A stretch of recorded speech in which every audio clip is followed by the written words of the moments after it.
homies! Top of the morning to you, and welcome back to another Dirtbag review. It's been a minute. I've missed you guys, but I'm back now, and hopefully I can keep a better schedule, alright? So anyway, real quick, before we get into it, please like, share, subscribe. Share with your friends, because sharing is caring. Leave me a comment down below. And then if you want, you can also hit that bell notification button for me. That way you know whenever I upload again, which hopefully won't be in another 3 months. So anyway, the movie I got for you today, seeing how it's St. Patrick's Day, I actually had to go back to my old catalog and make sure I hadn't already done this movie, because I was really surprised to think that I actually hadn't done this movie yet, you know what I mean? But it turns out I hadn't, so, got something good for St. Patty's Day. So anyway, what we'll go ahead and do is I'll go ahead and throw like a scene or two from the movie here in just a moment, and then, jump back and we'll talk about it, alright? So anyway, without further ado, I hope you guys enjoy this clip, seeing whatever I got going on for you guys, and I'll catch you guys on the flip side, alright? Firme Homes.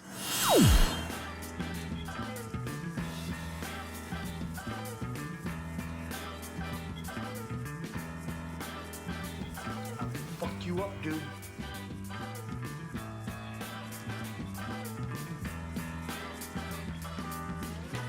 So then we drive right through the fucking ceiling like this, and then the rope catches and it starts shooting everybody up.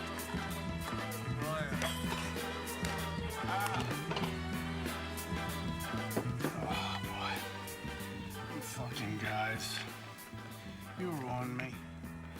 I'm fucking done. Permanent fucking package, boy. Who says that? You can take credit on that, What, are you serious? Yeah. Fuck it. If you think about it, it's all you can do, really. And you can't go in there and tell them it was us. Climb the corporate ladder, boy. Don Rocco. Fuck it. I'm doing it. I deserve it. I've been working for those fat bastards since I've been in high school. Look at this fucking place. They're fucking me, man. They can suck my pathetic little dick. And I'll dip my nuts in marinara sauce just so the fat bastards can get a taste of home while they're at it. Fuck it. I'm doing it. It is. Oh my God. I'm hit. Motherfucker. I'm hit. The fuck? I can't believe that just fucking happened. Is it dead? So as you guys can tell, we're talking about the Boondock Saints. That came out in 1999. It was written and directed by Troy Duffy. It stars Norman Reedus as Murphy McManus and Sean Patrick Flannery as Connor McManus. They're the McManus brothers. They live in Boston. They work at a meat packing plant. And, they're just going about their days, living their lives, And one day they're at their bar, and some Russians roll up on them, right? And they end up getting in a scuffle. Then what's really cool about this movie is that they have a lot of back and forth cuts, like where it'll cut to Willem Dafoe's character, which is Paul Smecker.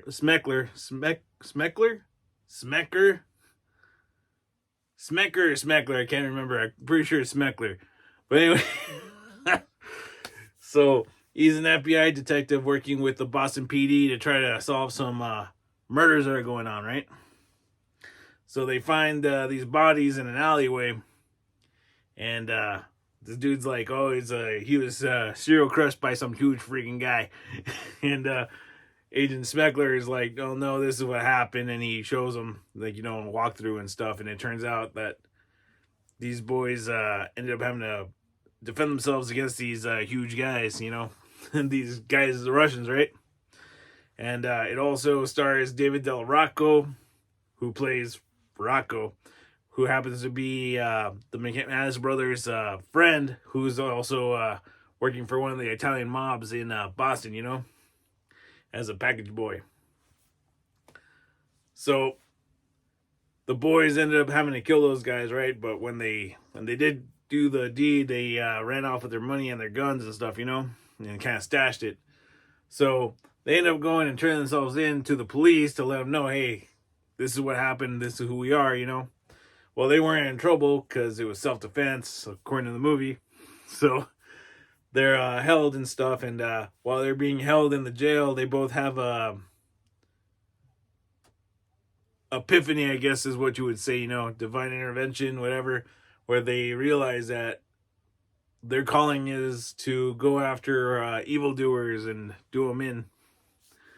So that's what they decide that they're going to continue to do. Now, while they're there in the precinct, they end up getting a pager call from somebody, because this is back in the late 90s, early 2000s, so people still have beepers.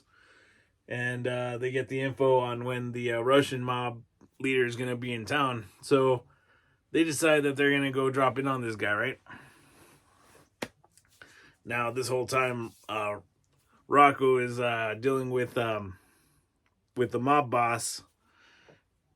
Excuse me, Papa Joe. And Vincenzo Lepazzi, which is played by Ron Jeremy, of Ron Jeremy fame. And there's a really great joke. It's actually kind of bad, but can't repeat it. Actually, there's a lot of really good stuff. There's a lot of good comedy in this movie that I cannot repeat in this video because I will get yeeted off the platform. But anyway, it's still definitely worth watching, you know what I mean? So please check it out. But they decide that they're going to send this guy off to go after the Russian mob too, Well, the McManus brothers, they take out all these guys. And then Rocco shows up, and then they freak out at him because there was 9 dudes, and he only brought a 6-shooter, So the story continues on. I don't want to ruin it too much, Willem Dafoe is still trying to figure out what's going on with all these murders and stuff because, these guys are just taking out bad guys, So he's like, he's trying to get to the bottom of it, I'm sorry. I know this is a very funny video. Give me a break. First one back, St. Patrick's Day. I just want to go party. But anyway. As I worry. Yeah, so,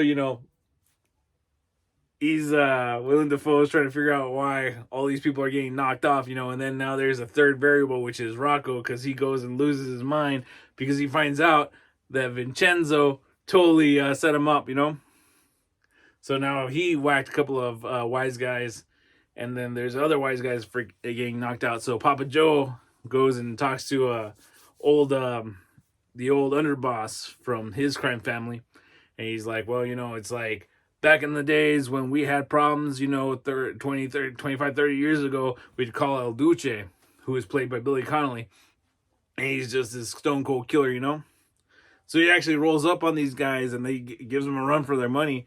But ultimately he gets away and they get away. But they got shot up pretty bad, And it's at this point that Willem Dafoe finds a clue that leads him to the boys.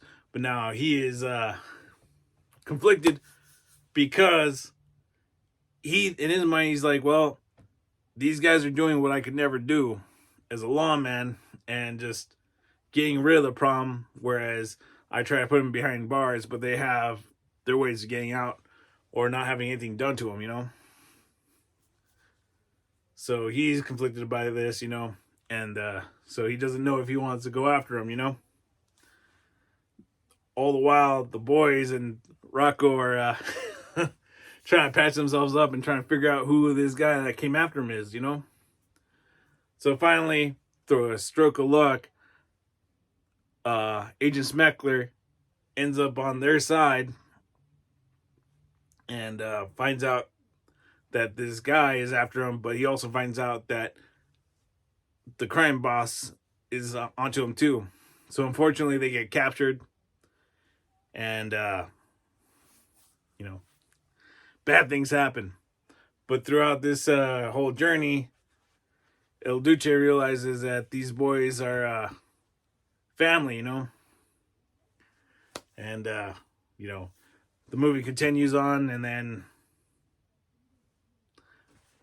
we get a really, really cool ending, with the family reunited. And then one of the things I really like about this movie is at the end, during the credits, they actually make it seem like it's an actual thing going on, and they have like interviews, and it makes it look like it's an actual news channel interviewing people talking about what do you think about the Saints, you know?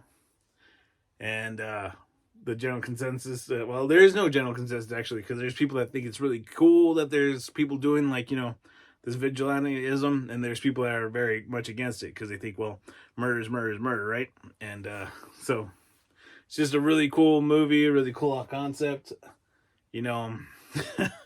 And unfortunately, we had years and years of bad T-shirts and bad tattoos of people getting the Equitas Veritas tattoos and stuff, and then we have even some geeks that like to go ahead and buy the, I don't know if you can see that, and I can't really get it off, but the little replica cross that those boys wear. Let's see if I can just turn this enough to where you can see it's down there. But anyway, so that's the Boondock Saints. You know, it's a great movie, definitely worth watching, especially today on St. Patrick's Day, you know. So if you do get a chance, please check it out. Please watch it. Tell me what you guys think. Tell me what you guys think of this me coming back video.